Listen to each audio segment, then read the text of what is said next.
इरादे नेक हो तो हर मंजिल आसान हो जाती है।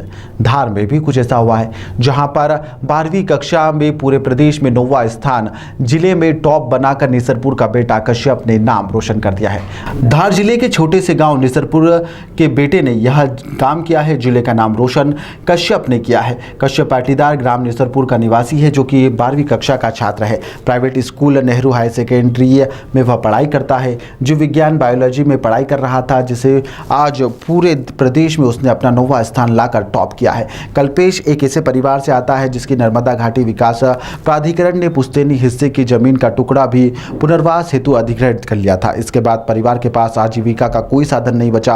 अगर परिवार की बात करें तो पिताजी बेरोजगार हैं। पिताजी के पास किसी भी प्रकार का कोई काम नहीं है। 4 महीने पहले ही चाय की दुकान लगाकर अपने परिवार का गुजर बसर वह कर रहे हैं। वहीं पर 4 महीने पहले अचानक पैरालिसिस के कारण उनका सीधा हाथ और पैर काम नहीं कर रहा है। परिवार में कोई दूसरा काम करने वाला नहीं है, बस एक बेटा ही है और एक बेटी है। पिता के भरोसे थे, मगर अब भगवान के भरोसे पूरा परिवार जीवन यापन कर रहा है। इसके बावजूद बेटे ने पिता का मान रखते हुए जिले में टॉप किया है, जिससे परिवार और माता पिता अब काफ़ी खुश है। माता पिता अपने बेटे के उज्जवल भविष्य के लिए आगे की पढ़ाई के लिए मुख्यमंत्री और सरकार से अपेक्षा रख रहे हैं। सर्वप्रथम मेरे गुरुओं का सबसे बड़ा योगदान इसमें रहा।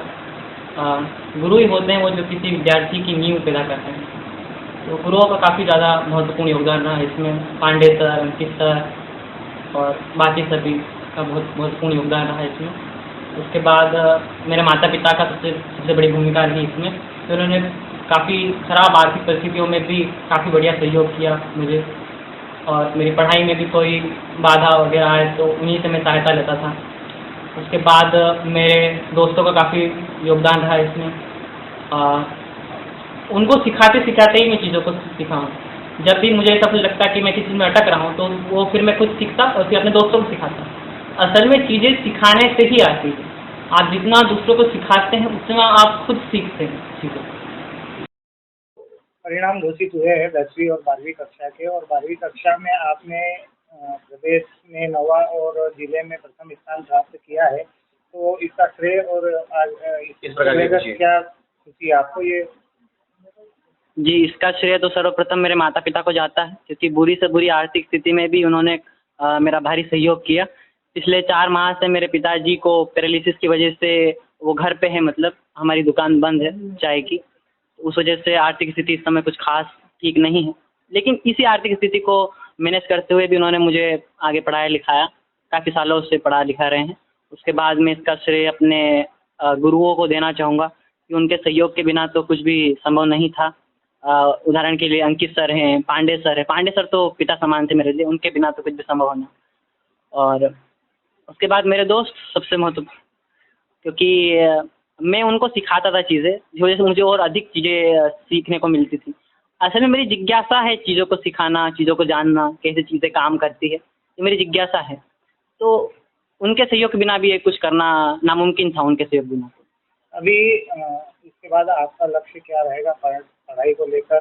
और जिस प्रकार आप बता रहे हैं कि आर्थिक स्थिति कमजोर है, तो आप कोई ऐसी शासन प्रशासन से आपके मन में कोई जिज्ञासा है कि आपको सहयोग प्राप्त हो? जी, फिलहाल की आर्थिक स्थिति को देखते हुए मुझे लगता है कि शायद भविष्य में कोई आर्थिक सहायता की हमें ज़रूरत पड़ सकती है। तो मैं सरकार से ये मांग करता हूँ कि अगर वो कुछ आर्थिक सहायता हमें उपलब्ध कर पाए तो काफ़ी सहायता होगी। आगे चलकर मैंने कुछ खास इस समय सोचा नहीं है, तो मैं आपको नहीं बता सकता। सोशल मीडिया का तो कुछ खास प्रयोग नहीं किया, सिर्फ व्हाट्सएप का प्रयोग किया, वो भी दोस्तों से बात करने के लिए, बाकी किसी के लिए नहीं व्हाट्सएप का प्रयोग भी किया। सर, कल्पेश पाटीदार ने पूरे प्रदेश में अव्वल नंबर लेकर आए हैं, जो आपके स्कूल नेहरू पब्लिक में पढ़ाई कर रहे थे। सर, उस बच्चे का नेचर कैसा है, उसके पढ़ाई के प्रति क्या रुचि है, और उसके माँ बाप कौन सी परिस्थिति में उसको पढ़ाया है, और क्या कहानी है सर उसकी? कल्पेश पाटीदार बहुत ही सरल स्वभाव का छात्र है, और वो अपनी पढ़ाई के प्रति पूरी तरह सजग रहता। और उसकी पारिवारिक स्थिति के बारे में अगर बताऊं तो उसके परिवार की आर्थिक स्थिति वैसी नहीं थी कि वो प्राइवेट स्कूल में पढ़ा सके। फिर भी उन्होंने अच्छे से बच्चे को आगे बढ़ाने के लिए मेहनत करते रहे, खेती करी, होटल भी चलाई उन्होंने और अपने बच्चे को पढ़ाया। और बच्चे का भी एक ही सपना कि मैं अपने माता पिता की उम्मीदों पर खरा उतरूँगा, अपने विद्यालय का नाम गौरवान्वित करूँगा। और उसने भरपूर मेहनत की उसके लिए और उसी का आज परिणाम है कि विद्यालय 2015 से संचालित है, जिसमें 12वीं की कक्षा संचालित हो रही है। और अभी तक जितने भी बच्चों ने हर साल जो रिजल्ट दिया, उन सब का रिकॉर्ड तोड़ते हुए आज कल्पेश पाटीदार ने विद्यालय का नाम प्रदेश में डंका बजवा दिया। सर ऐसे कितने छात्र हुए आपके स्कूल में जिन्होंने आपके स्कूल का नाम रोशन किया है? इतने सालों में कई छात्र रहे जिन्होंने विद्यालय का नाम समय समय पर गौरवान्वित किया है, जिसमें पिछले सत्र में ही अगर देखें तो कानपुरे जी का बच्चा था जतिन कानपुरे, उसने भी 94% बनाए थे, पर उसका रिकॉर्ड भी आज कल्पेश ने तोड़ दिया।